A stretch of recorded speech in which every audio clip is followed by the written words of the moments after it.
El equilibrio es muy claro y el equilibrio tiene como un eje rector la justicia.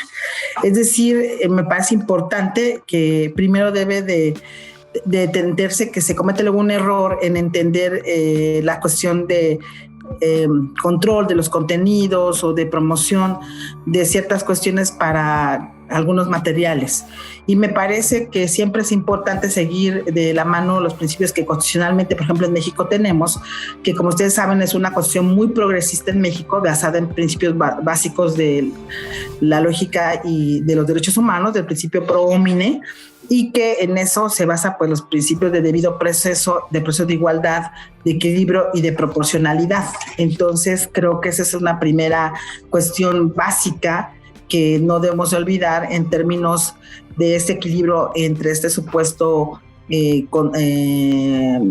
esta complejidad, ¿no? También es importante recalcar que nuestras medidas de protección o las medidas que estamos recurriendo no deben de atentar nunca a la libertad de expresión ni al acceso a la cultura. Al contrario, deben de generar procesos de libertad de expresión, de libertades diferentes, que es por lo que apostamos, y sobre todo en la promoción de los derechos humanos de los creadores, particularmente nos importan mucho los creadores, y que este tipo de información o de creación que generan, pues realmente sea accesible para todo el mundo, y que por supuesto también genere fuentes confiables, que es el tema también toral en este tipo de cuestiones. Sin duda estamos desafiados en este equilibrio para generar pues nuevas formas de expresión cultural que de hecho ya existen, la realidad nos ha rebasado, nos ha superado,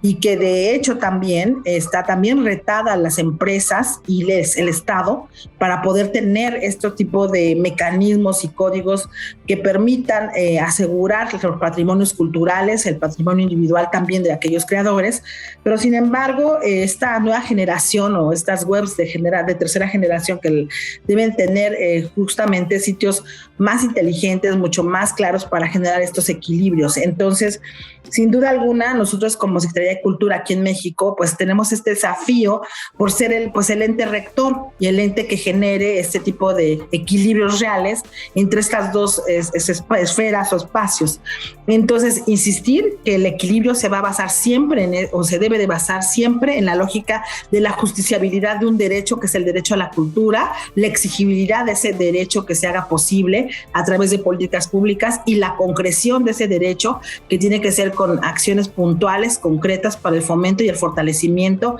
de la protección de la propiedad intelectual de los creadores y de sus titulares. Entonces, nos queda claro en México que sí o sí debe estar con base en los mejores estándares internacionales del derecho, de los derechos humanos, y sobre todo el equilibrio lo da la legalidad y el fortalecimiento a estas fuerzas y libertades creativas.